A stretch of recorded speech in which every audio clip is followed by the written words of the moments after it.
विद्विषावहैः।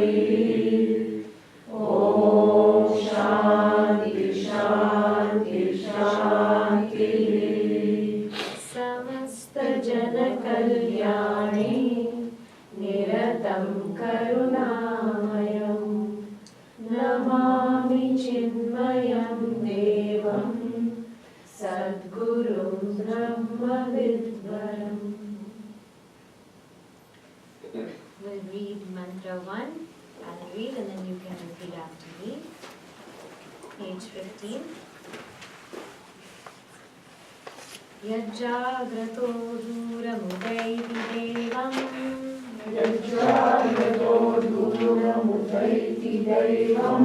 Tadusuktasya tathaivaiti. Tadusuktasya tathaivaiti. Durangamam jyotisham jyotirekam. Durangamam jyotisham jyotirekam. Tanme mana SivaSankalpaSuktam. Tanme mana SivaSankalpaSuktam. Mantra 2, page 24. Yena karmanyapasho manishinah. Yena karmanyapasho manishinah.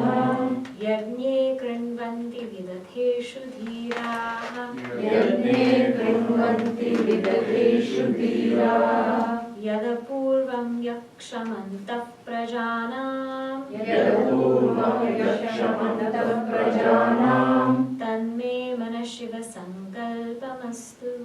Tanme mana SivaSankalpaSuktam. So we are studying SivaSankalpaSuktam, right? And in the suttam, the last line is always the same. Tanme mana SivaSankalpaSuktam.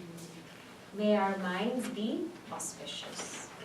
And yesterday we saw all about the mind, all about what is the mind, why do we have to take care of the mind, how is the mind formed. And we also saw the first mantra and part of the second mantra. The first mantra says the mind goes very far, right? Did everybody bring their mind close this morning and last night? Good. So before it goes dura, before it goes very, very far, bring it close and stay grounded in that so that throughout the day we'll be okay. And what is the furthest it can go? We said sattvic. The most sattvic thought we can have is aham brahmasmi. And then jyotisham jyotihi ekam, the one which illumines all these thoughts. Tanme mana SivaSankalpaSuktam.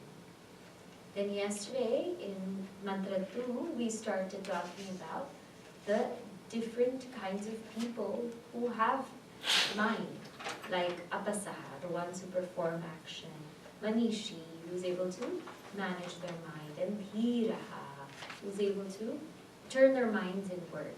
And we saw what right action entails, right? Just to do something right, it takes a lot in us.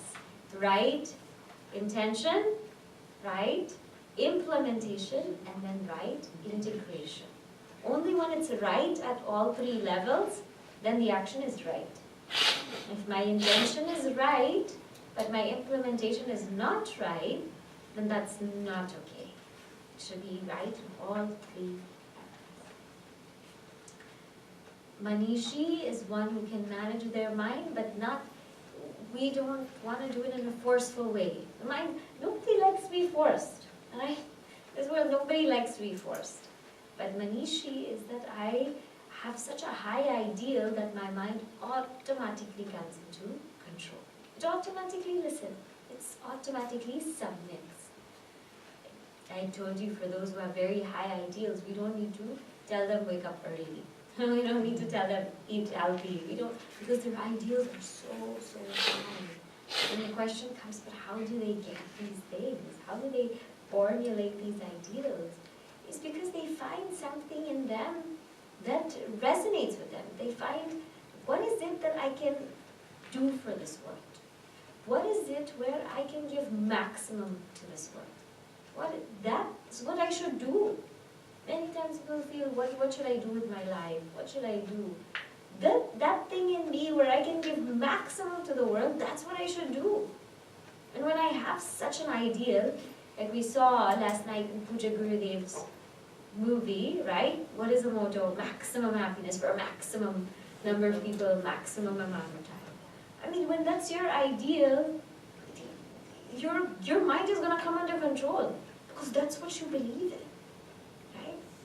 So the thing is, we have to find something that we truly believe in, that we truly resonate with, and that's worth giving our all to.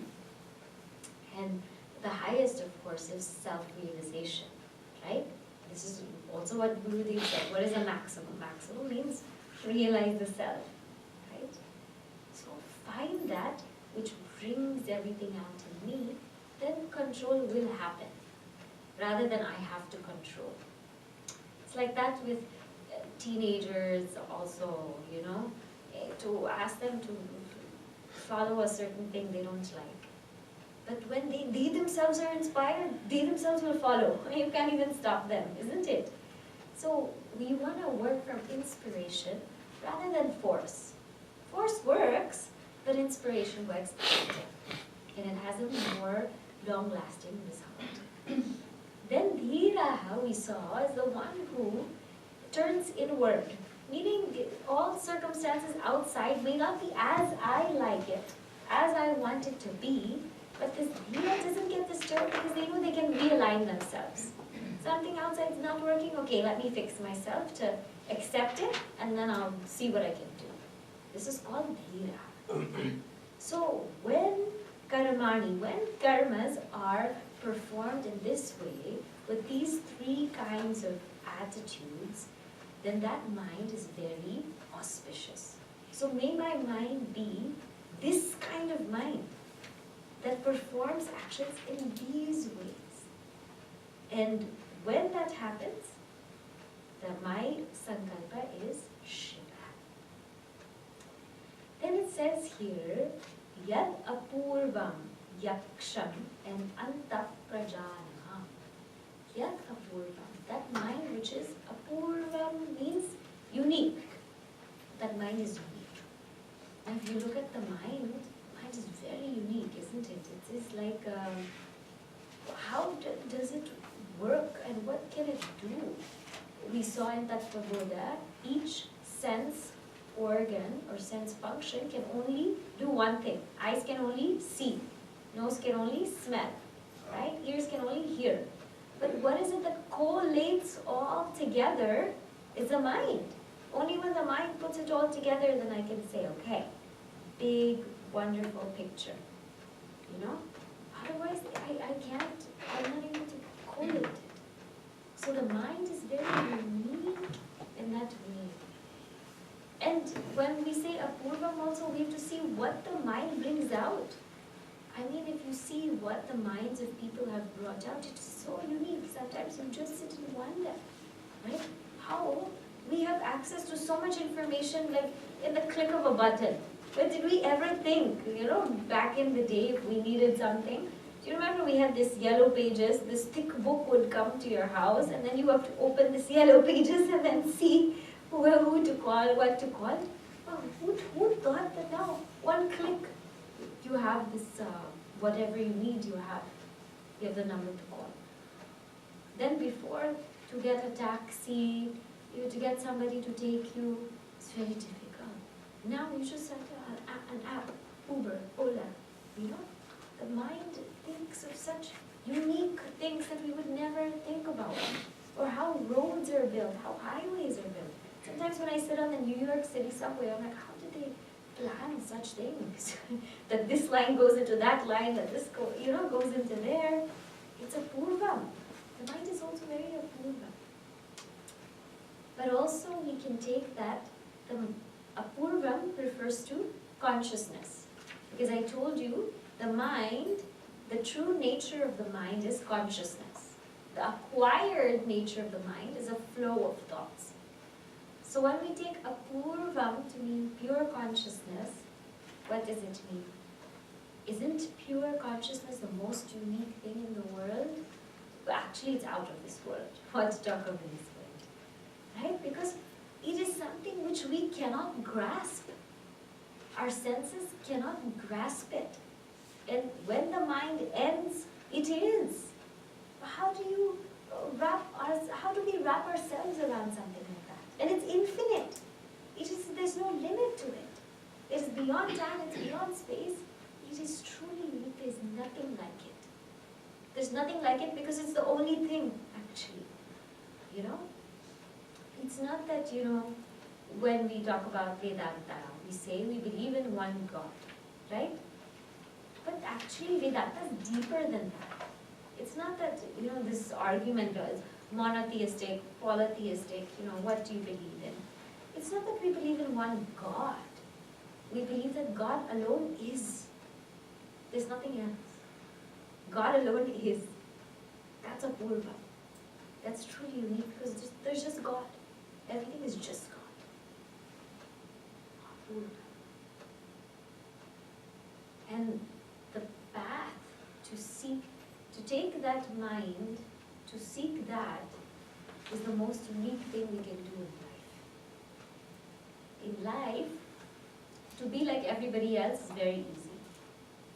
To live how other people live, eat what they eat, go where they go, follow the same routine, it's very easy. To turn around and do something that we truly believe in is difficult. But that is a purva.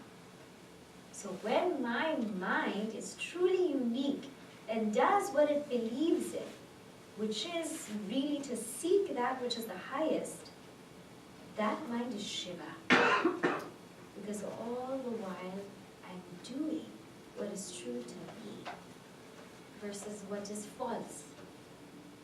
Why hold on to what is false? Everybody holds on to it. It's so easy to hold on to it.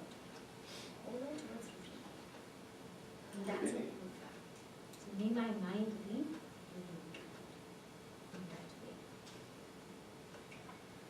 Yaksha. Yaksha means worshipful. The mind, isn't it worshipful? Whose mind? The minds of our saints and sages, the thoughts that they have come out with, the things that they have written, the things that they have expressed, the things that they have built. Those minds are so worshipful. Whenever I think of Puja Gurudev, and I don't know what to say because to think of Sandipani, yesterday we saw, to have a monastery so that people can come also learn. I mean, we wouldn't go to, one time in Balvia class I asked, who here would go to the Himalayas to study about God? And only one child raised their hand. I said, okay, at least there's one child. But which of us would go? I mean, for me to go to the Himalayas would be a big thing. For me to go to Sandipani would be a big thing. To go to Himalayas would be an even bigger thing, But someone, the mind to envision something like that and bring it to us, that's yaksha. When that mind expresses to think about the welfare of all, that is truly yaksha. Worshipful. What that mind can do. And yaksha can also mean pure consciousness. Of course. That is the only worshipful thing in the world. So many of us like to be praised, isn't it? And I told you in one session, what is the highest compliment you can get? You're Brahman. Right? You're Brahman. You're infinite. You're ageless. But no, we like compliments like, you look very young. You still look like you're in your, how can you be 60? How can you be, I mean, come on, you're Brahman. Like, forget about everybody else. God itself is worshipful. You're unborn. You're deathless. That is truth. That is alone praise. All this other praise is lies only. Anytime anybody praises us, it refers to what? Anatma. You look nice as Anatma. You're very smart. Anatma. You did this well as Anatma only. So all, frankly speaking, all compliments are lies. All criticism are lies. You saw, everything is a lie only. Swami Govind Maharaj said. That alone which is true is worship. Worship that. That's yaksha. Antah prajana. That which dwells in all beings. Because really speaking, there's only one mind. There's only total mind. When we study Vedanta a little bit deeper, there's actually no individual mind. There's no such thing as your mind, my mind, her mind.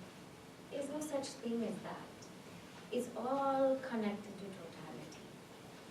We feel like we have our own minds because we feel we're individual. But the minute that notion gets lost, then we understand that there's only one mind. And this will come more in the upcoming mantra, so I'll tell you a little bit more about that mantra. So, tanme manaha SivaSankalpaSuktam. May my mind be unique to pursue that which is most unique. And may the mind be worshipful to truly pursue that which is most worshipful. And may I come to realize that there's actually only one mind. Antah prajana, there's only one. Tanme mana SivaSankalpaSuktam. We come now to the third mantra, page 32. Yat prajnanamuta-cheto dhritischa yat prajnanamuta-cheto dhritischa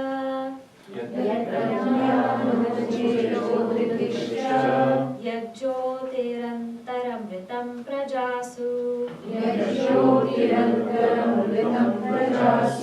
yasmanarite kinchana karma kriyate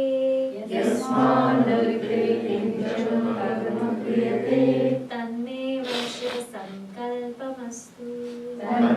mana SivaSankalpaMastu.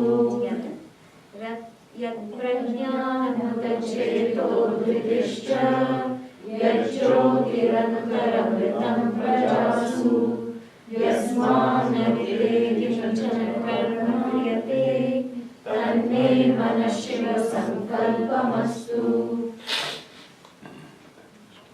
It doesn't follow a particular thing. We have to make a rhythm with this one.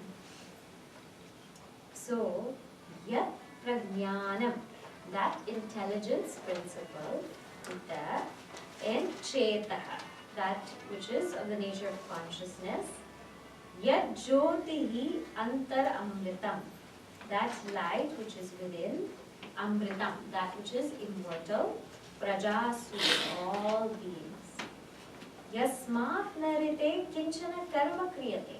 Without it, we can't do any karma, any action. Tanme mana SivaSankalpaMastu. May my mind be auspicious. May I think auspicious thoughts. So here, what it talks about is that mind which is prajnanam. Prajnanam has two meanings. One, it means that mind is capable of vishesha jnana. It's capable of specific knowledge. It's capable of grasping things. To say, I know this, or I can see this, or this is a table, this is a chair. Prajnana.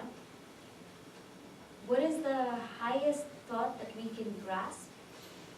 I am Prajnana. Prajnana also means consciousness. So I am Brahman.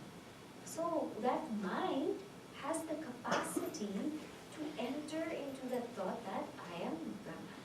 It has the capacity to reach that far. So, Prajnana. Chetaha means that mind which is viveki, that mind which is able to discriminate. Cheta has many, many meanings. One of them is that mind which is able to discriminate. Yatanto yoginas chainam. Then what's the next line of chapter 15? Pasyatyatma vyavastita yatanto apyakritatmanah nainam pashyanti achetasaha. Achetasaha in that verse in chapter 15 of Bhagavad Gita means the one that cannot discriminate. So chetaha means the one that can discriminate. So when I have that knowledge, prajnana, when I have that knowledge that I am that pure consciousness, then I should also have the ability to discriminate. Why is knowledge so important? You know, what does it really mean? Why is knowledge so important? Why do we always talk about knowledge, knowledge, knowledge? Because we understand Vedanta truly, the only way is jnana, right? In Atma Bodha we studied. Knowledge is the direct means to liberation, just as fire is the direct means to cooking, right? So why knowledge is so important is because it is that which will set us free, nothing else. Actions will prepare us, will prepare our minds, but finally it is that thought which will be able to set us free. So may my mind come towards that thought and not get caught up in everything. To think about that in itself is very difficult. We have so many things in our lives that we want to think about, isn't it? We want to think about what are we going to eat? We want to think about where we're going to go, what we're going to do. We want to think about so many things. But when we say prajnanam, may my mind actually think this thought. Think of the highest thought. Think that I am that infinite self. May my mind come to think it. Well, for a group of people that doesn't even come in the radar. It doesn't even come into their thought. And sometimes when we're sitting quietly, we want to think it, but we can't think it. Isn't it? So prajnana, may my mind come to think this thought. In chetaha, may my mind have that discriminative capacity to apply that thought. Because we can think it, but ultimately it has to reflect in our lives. What is knowledge? When can you and I say we really know something? When we apply, right? I can tell you, I can bluff and I can say I know how to cook dal. But, you know, I mean, I would have to tell you how to cook dal, I would have to cook it myself. And then I can tell you, I know how to make it. I can tell you what are the ingredients, how much time to boil, how much time to put this, how much time to put that, you know, what kind of dal to buy. I can tell you every single thing about it, only when I actually do it, isn't it? Then I can really say, I know how to cook dal. Or if somebody asks you, do you know how to go to this place, do you know the directions? And then they say, I think you should go 3/4 mile here, and then maybe I think it's a left. Will you listen to that person? No. We won't even ask that person. We'll ask the person who's been there before, isn't it? This person has been there, they know what to do. You ask that person because they have knowledge. So knowledge is not just, okay, I have that thought, but can I apply that thought?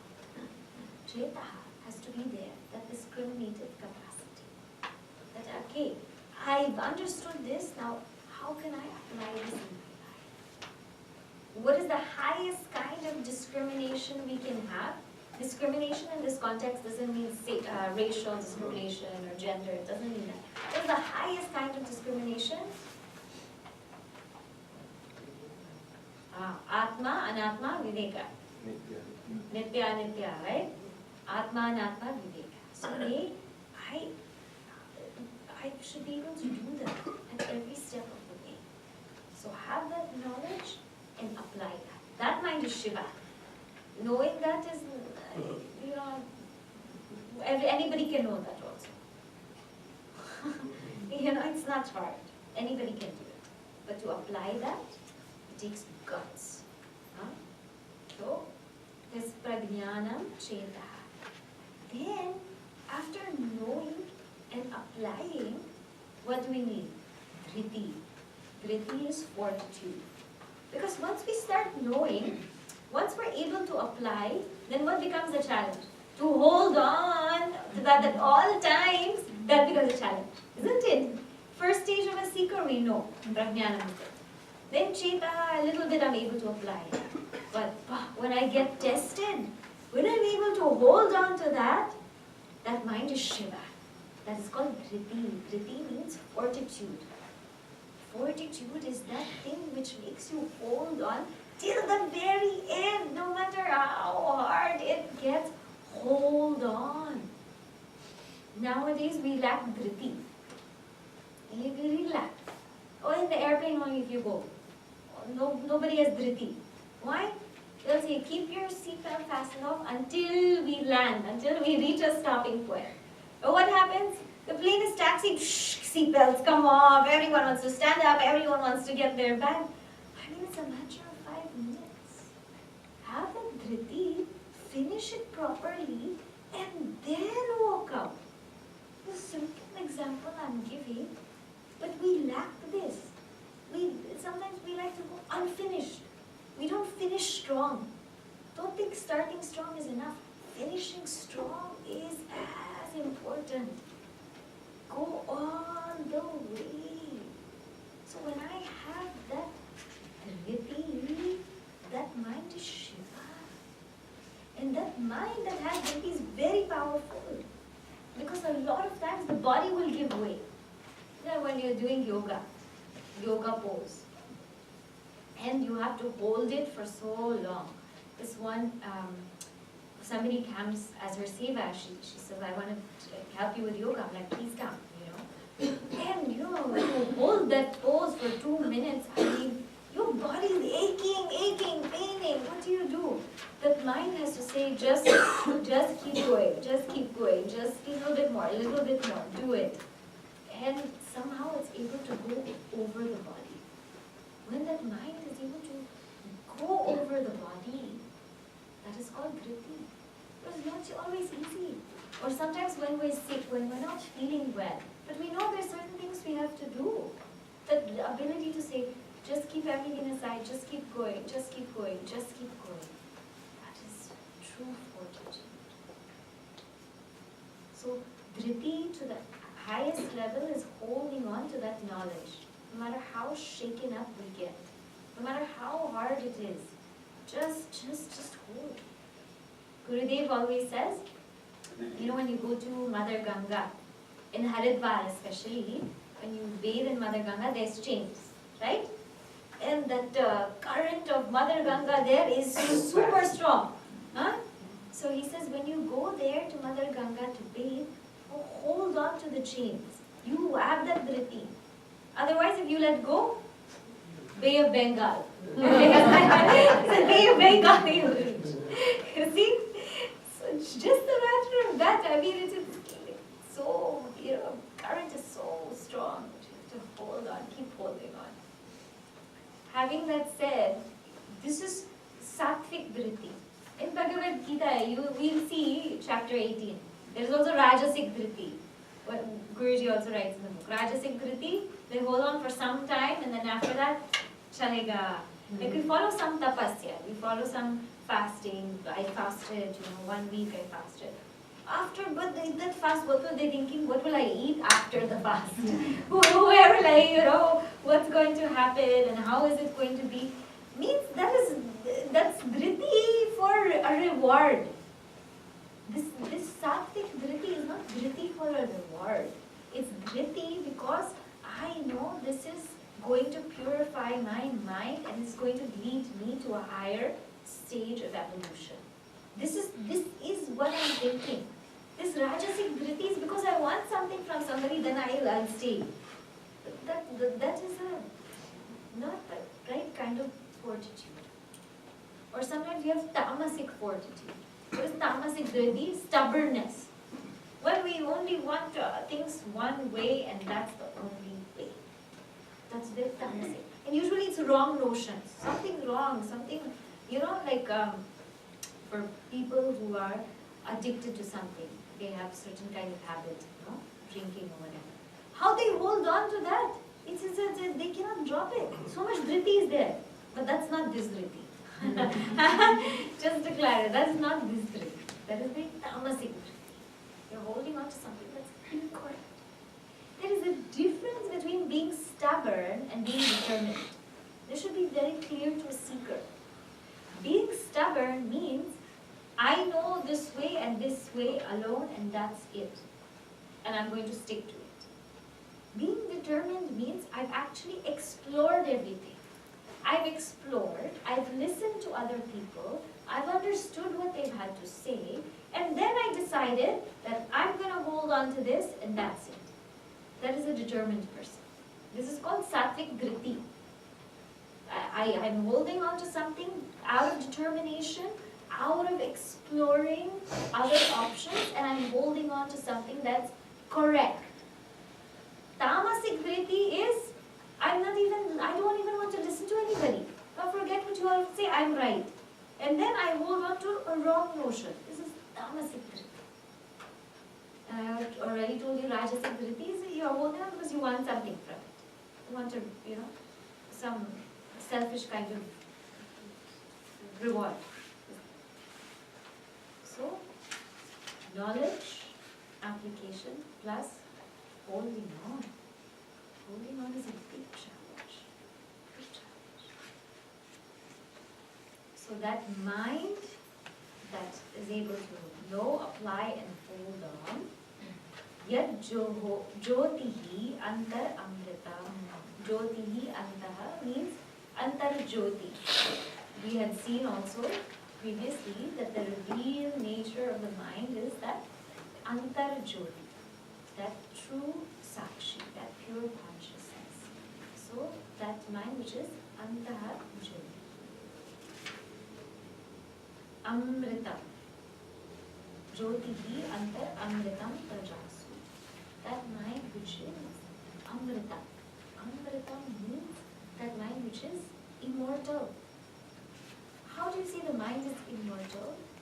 The mind is relatively immortal in the sense that when the body, you study, I'm sure, in chapter 2 of the Bhagavad Gita, Vasamsi jirnani yatha vihaya, right? When the body, when the jiva can no longer express through this body, it has to take up another body. Just like changing clothes, isn't it?